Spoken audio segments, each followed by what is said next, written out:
And I've heard the story about the railroad tycoons. They fought progress and they went bankrupt. Tulsa Talks is the podcast that is inspiring people to have everyday meaningful conversations to gain perspective and help the world.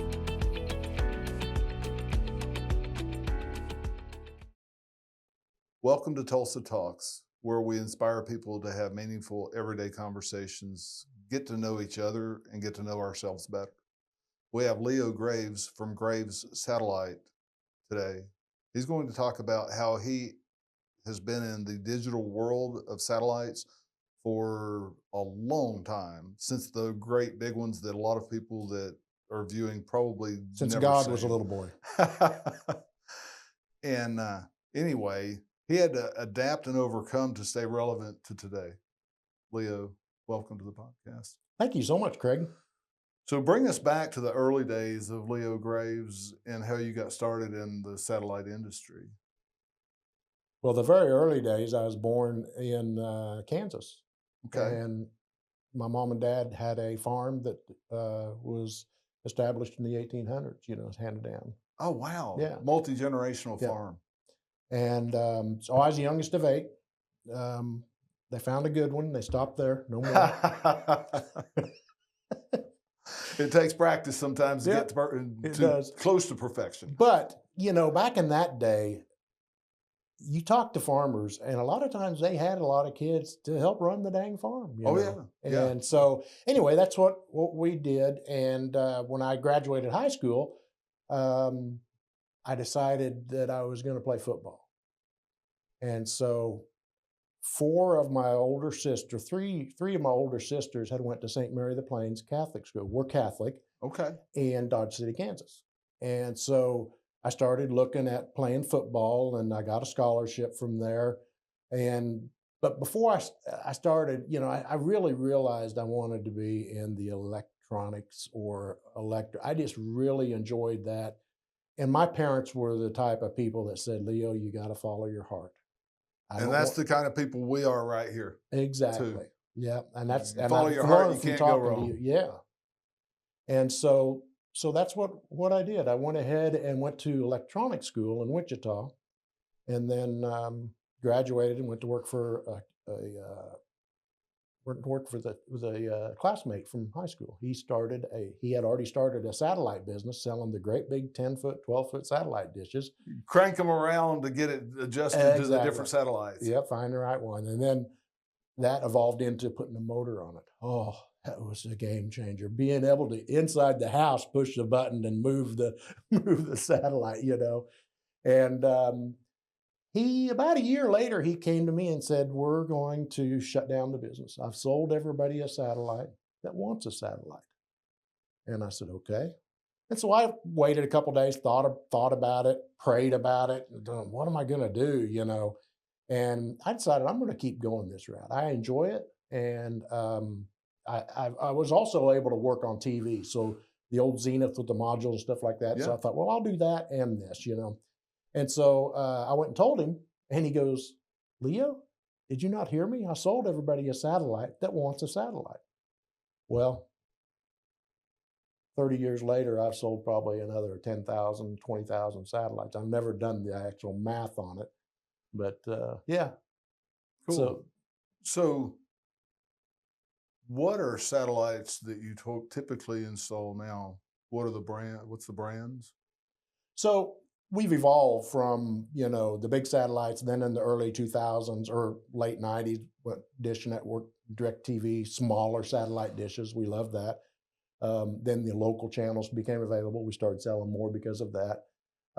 And so we did that for the last 20 years. And then around COVID time, 2019, 2020, business started really slacking off. More people were starting to stream. Well, for some reason, when a lockdown happened, everybody wanted to stream then. And so our video business really went down. People, and they didn't want us in their house, we couldn't go out and install satellite dishes. So going away from like the traditional satellite thought of streaming video, regular TV and cable, Right. alternative to what now?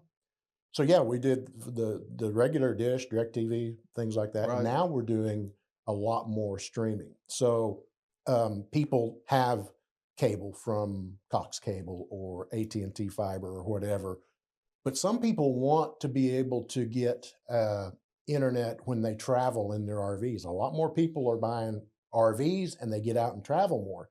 And so what we started doing is getting people set up with that. We'd done internet through Dish, or I'm sorry, through HughesNet and Viasat for years, but this was a game changer. This was a fantastic internet. I think I told you one time we when they first came out with it, I got on the beta program with Starlink, and we were headed to Colorado, and I went ahead and bought a unit directly from Starlink.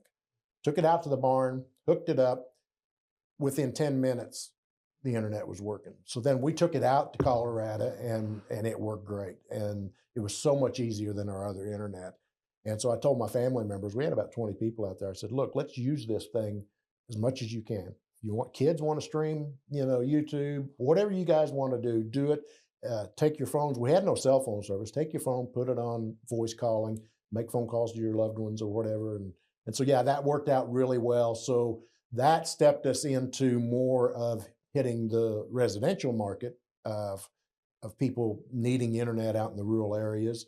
And then people started wanting more and more in their RVs. And so that's what we do a lot of now is we set their Starlink up in their RV so that they can get their internet. And you buy an expensive RV and you go, oh man, I've got a business to run. We can't go anywhere this week because I got all this stuff coming up. Well, the nice thing about this internet that we've got is it allows you to work anywhere because it's good internet. The husband or the wife has to work from home. They can still do that while the spouse is streaming Netflix, Prime, YouTube, whatever they want, and it's good internet. And so we've kind of got a motto now where whatever you have at home, we can basically do in your RV. Yeah. Stream, work, roam like you're at home. That's actually how we met Leo. And Leo's been very helpful to us. We bought an RV, Rita and I, and we decided we wanted to go to Alaska and down the west coast of the United States. And this satellite system that he installed worked flawlessly, except for a place or two in remote Alaska. And then it got disconnected. I've already shared with you guys, I am not an IT guy, but Leo was nice enough to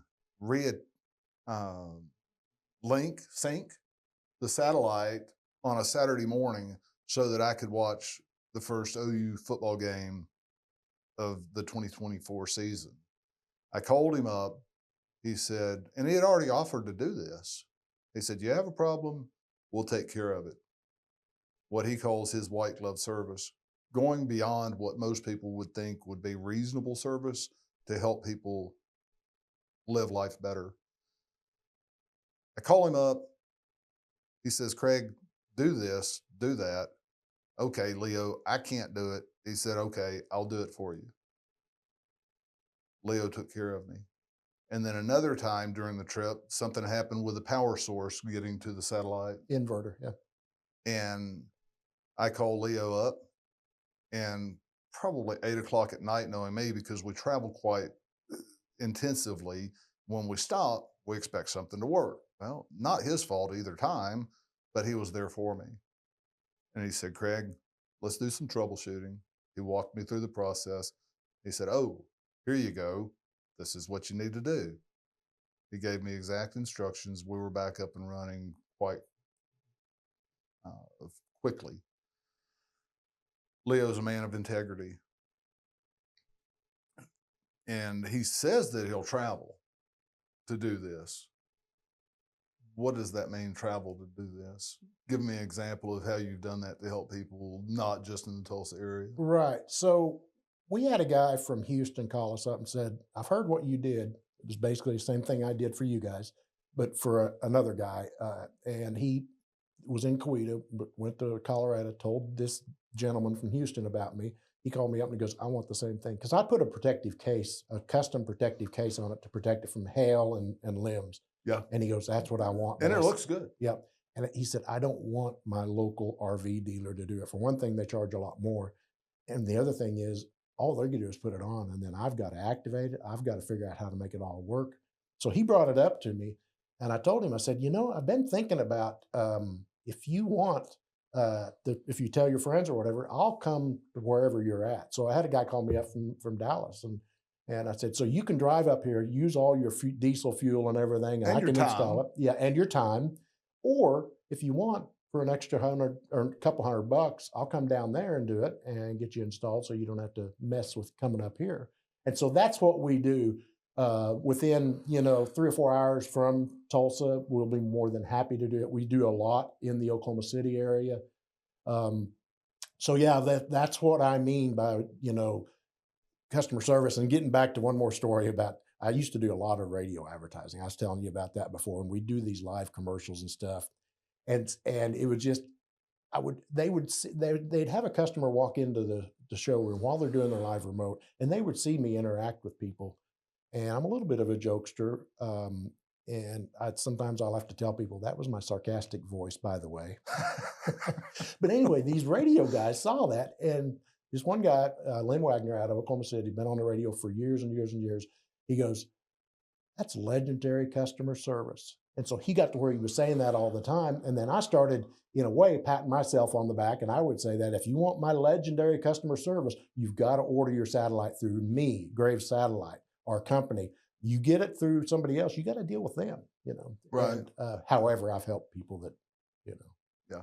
bought it somewhere else. So with this evolution and through innovation and overcoming obstacles because the industry's changed, that was just like easy, no big deal, I suppose. You just flowed into it. There's no slower times during this or anything like that, right? Just a perfect life of silky smooth doing business. Yeah, That's what I would no expect. roller coaster. Was that your sarcastic voice? You're the one that brought up sarcasm. So instead of asking the question point blank, I tried to be a little humorous. Can you tell us a little bit about the struggles that you've experienced as a business owner? Because a lot of people think that being a business owner is a rosy thing. And I'm here to tell you, if you're going to go into business, you better learn how to innovate, adapt, and overcome. You better know that there are going to be life challenges beyond just your working for somebody else. Just because you're kind of steering the ship, well, there's something to steering that ship. Tell us what your life experiences were in adapting and overcoming through innovative ways. And you're exactly right. You have to have the ability to think and project about what things are going to be like next week, next year, next month, some things like that. And life gets in the way sometimes. Personally, I'm like every other, basically, Oklahoman or Kansan. I was born and raised in Kansas originally. I've had struggles. I got a divorce early on. A lot of people have had that happen in their lives. Not long after that, probably a couple of years later, I got remarried, and my oldest son, we were on our honeymoon actually, and my oldest son and my ex-wife, she had a drinking problem, and she ran a red light and was T-boned, and my son was killed. How old was your son at that time? 7 years old. While I was on a cruise, that's something that is just unbelievably, life-shattering, blackout type of stuff. I got back to the room on the ship, and I had a message. It was underneath the door. You need to call the radio room. I go, I've been on a couple cruises, because with the satellite business, you earn these trips to different places, and I was all about not having to pay for any trip, but boy, we got a lot of trips out of it because we bought and sold enough equipment. So anyway, we're on this cruise, and the thing slipped underneath the door, and it says call. When I got to the radio, when I dialed the radio room, they said you need to call your brother-in-law. Brother-in-law. Of course, my wife is standing right there. Anyway, I called him, and come to find out, he goes, you didn't leave any information on where you were going. We knew you were going on a cruise. We've been calling cruise lines, and we knew you left out of Florida, so it took them a while to find me. Anyway, I told him, I said, look, we're going to jump on a helicopter and get out of here, So we hung up, and of course, the radio guy called me back, and he goes, you're not getting off the ship till we get to the port. I'm sorry. The only way a helicopter's coming here is if you're dying or something like that. So anyway, we got to Nassau, and man, they had everything set up. My wife and I first to go to customs, went out. They had a taxi sitting there. This taxi driver, I had to scold him. I said, look, I want to make it there alive. I mean, he was going around cars and all this kind of stuff. Anyway, we made it back home, and that was a struggle for the business, trying to keep going forward with the business while dealing with that was a struggle. And that's something that the point, I guess, is that's something there's things you have to deal with. Maybe not that bad a thing, but there's things you have to deal with, and you have to try to juggle it. What was it like transitioning from the large satellites to the small satellites? Was that something that you saw coming and you just were proactive with it, or? We held out for a long time, and we finally, realized this is the way everybody wanted the small ones. If you remember back in the day, that big ugly thing, I'm ready to get that out of my yard. Sure. And Yeah. so when DirecTV first started, the only product you could get was RCA, and so we started selling the little 18-inch dishes. The ones that you put on your roof? Mm-hmm. Yep, little 18-inch dish, and no local channels, just the main basic channels is what we had. And that was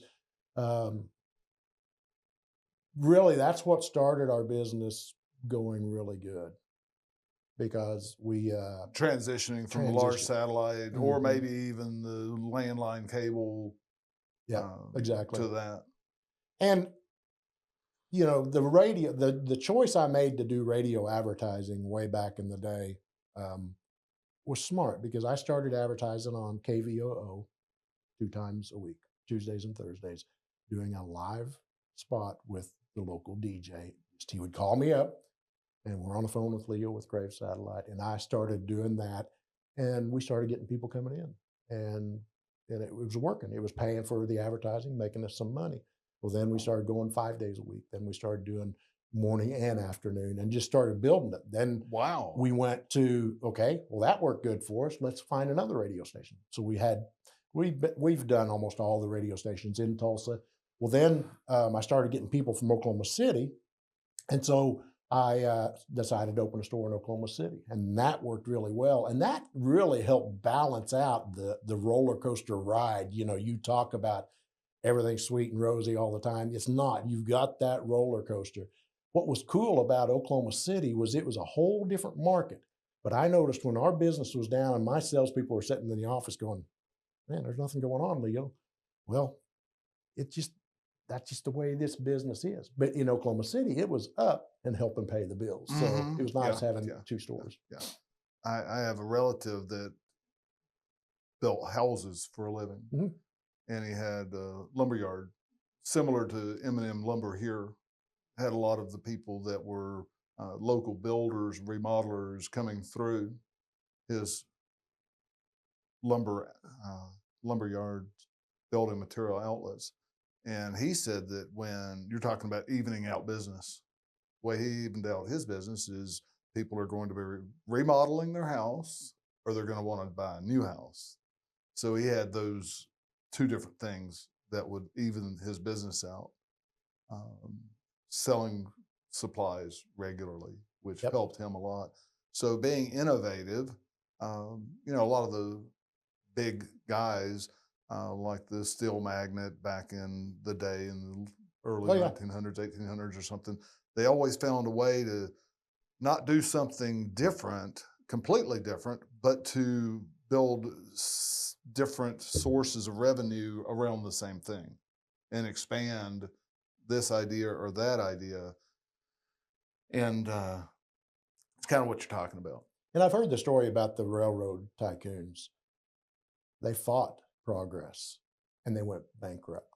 Hmm. If they would have started investing in airplanes and airline companies like they did, gobbling up all these railroad companies, these big guys did that. I've watched a lot of Discovery Channel and History Channel and stuff like that. And that's what they did. If they would have Been innovated innovative. Yeah. and started looking at automobiles and more as people are really wanting to travel more with automobiles at that time and then airplanes and stuff, they probably would have survived as a company Or maybe thrive. and thrived. Yes. So you told us a little bit about your struggles and how you've been innovative and you've actually slowed your progress down some by not being as um, forward thinking as the industry might have wanted to move, but you caught on to the movement after a little period of time and adjusted and adapted and overcome, which it's good to have foundational ways of doing things and being slow to react, no knee jerk reactions, I think is what I heard you say. Right. And you wanted to make sure that's the way it was going to go, and then you did it. Right. And you've helped me tremendously, and you've helped others tremendously. You don't mind traveling to help people. You have relationships with a couple of the RV places here in town that you did help with satellite. Yeah, we set up a deal where we pay them a commission because we knew that when we came in and started selling the satellites like we did for you for the internet, we knew that we were going to be hooking up the TV and making it work on their Netflix, on their Prime, on their YouTube TV, those types of things. We were going to help them get set up and they wouldn't need a dome anymore. They would. And so you're not going to make nearly as much money with me hooking these up for you guys. So I'm going to pay you a commission. So I pay the dealers a commission, and then I come out and my son come out and we install these on people's RVs. We've got an agreement with Wade's RV and with Bob Hurley RV and Camping World so far.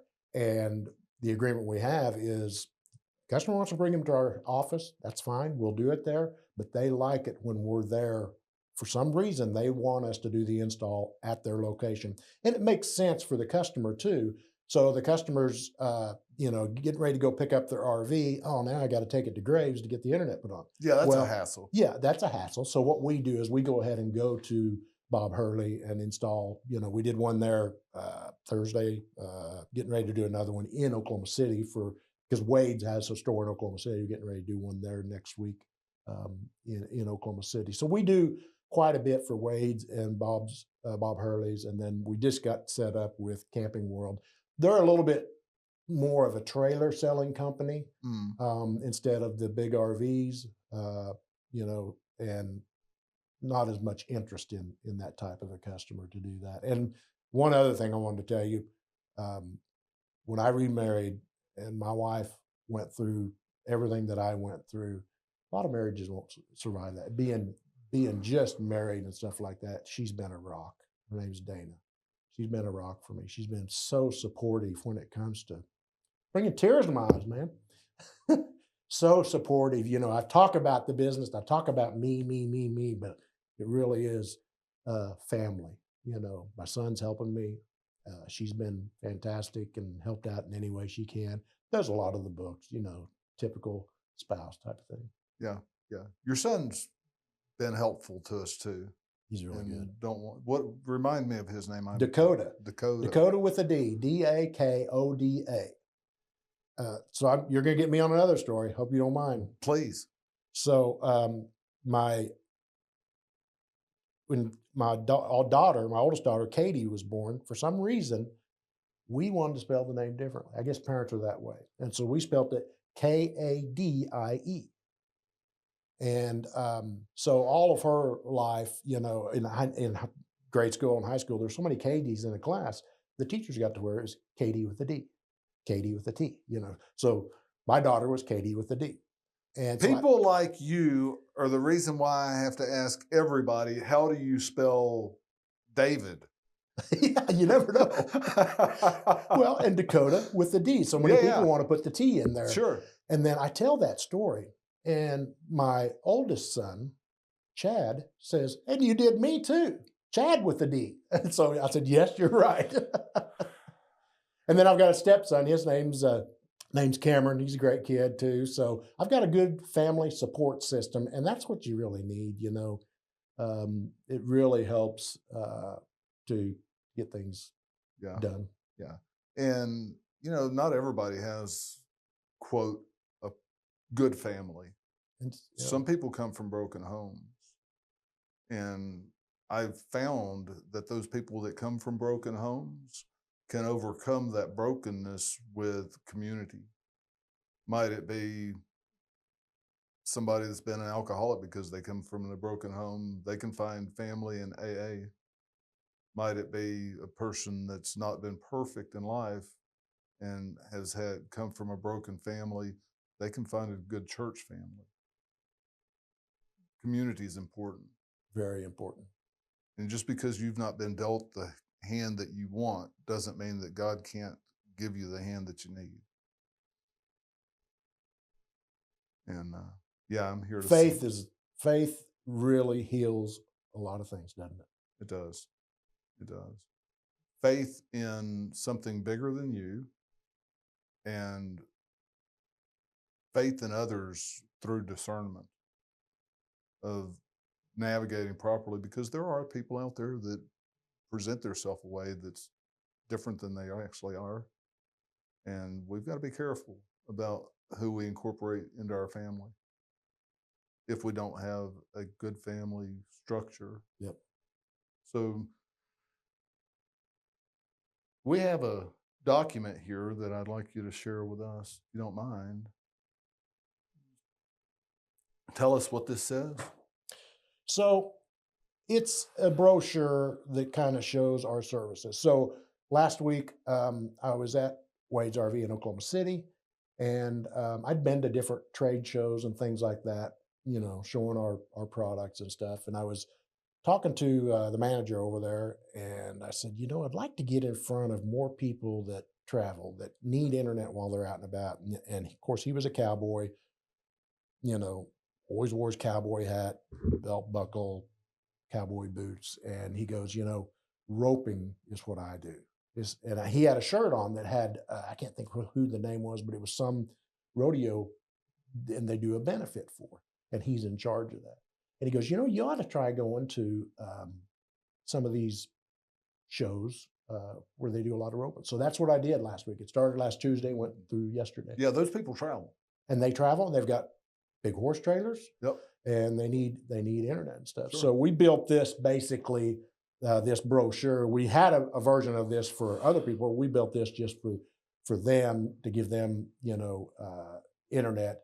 So anybody that needs internet or TV while they're traveling, we could help them with that. And so this basically shows our product, because we put it the Starlink internet in a protective case. We've had so many people in Oklahoma come to us and say, we think our cable's bad on our home unit.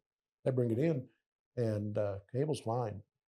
The dish has little cracks in it where the hail hit it. Or they had a stick or something fall on it in their yard, and it goes right through the front of that thing.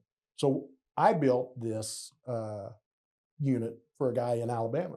He called us up and said, hey, I go out to storm damaged areas, and I need good internet, and we're tired of the cellular. So I built him one of these with the internet in it, and he loved it. And so that's what kind of keeps us different than everybody else, because last thing I want is somebody in Oregon to call me up and say, hey, Leo, my satellite quit working. There was a big hailstorm last night, or a tree limb fell and it looks like it damaged it. That's not going to happen with this. And so this brochure kind of shows that product, shows some of the vehicles that we do, shows the pricing that we have, that Starlink has. on their internet and stuff, and it shows our pricing also. So we have financing available. But you talk about innovation and in your business trying to change and do things. When COVID hit, um, our business died. I mean, we didn't have nothing going on. We're used to doing, you know, 10 jobs a week, Dish Network, Direct TV type thing. And it went away. And so we got a small business loan and bought a couple of RVs and started renting RVs. You didn't know this, did you? Did I tell you that? Don't remember. Yeah. So we started renting RVs. So I had my own personal RV. It was an older one. And then I bought two more used ones. We started renting them. Well, the guy that I am, I noticed that the people that were renting these were young families trying to get out of their house and go somewhere, whether it be Colorado, whether it be St. Louis, whatever. And I tell them, I say, look, this is a diesel pusher. We need to make sure that you can drive it. Are you okay with that? Oh yeah, I can drive it. I can drive it fine.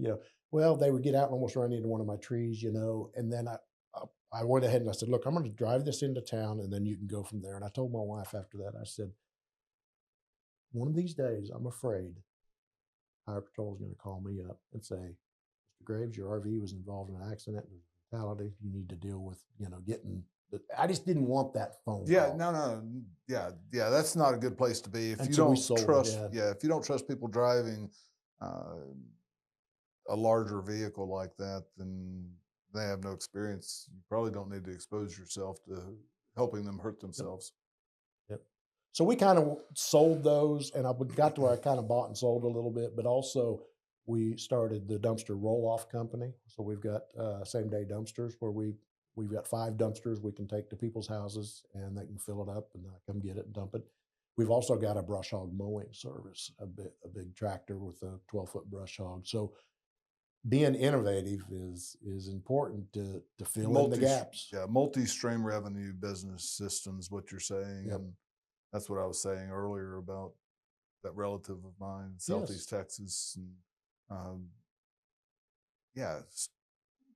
And if you look at what you're doing, you can see it from a perspective of how it can be synergistic to help each of the businesses do what you do, because you have those relationships with the people in the rural areas through bush hogging.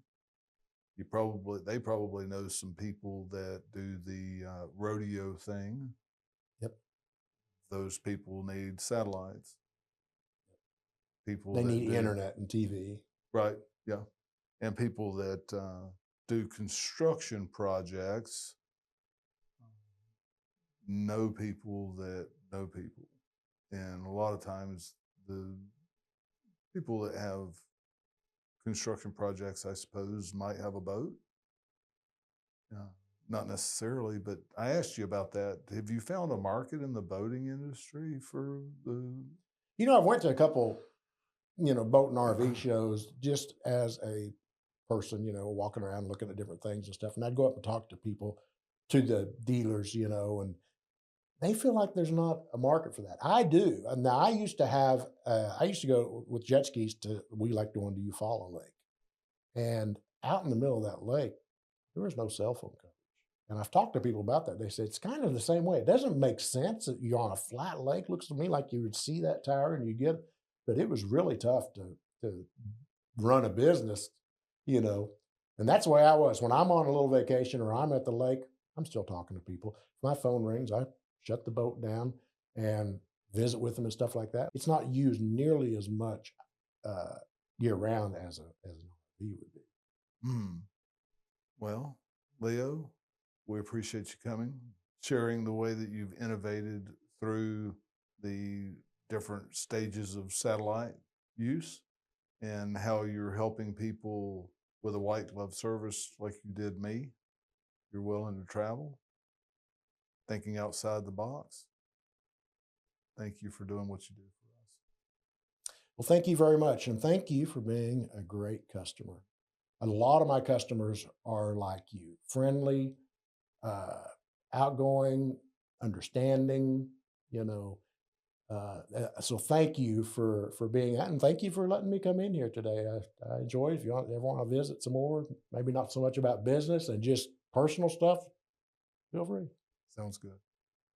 We are here to help you discover or develop your passions, how you can use them, and why you exist.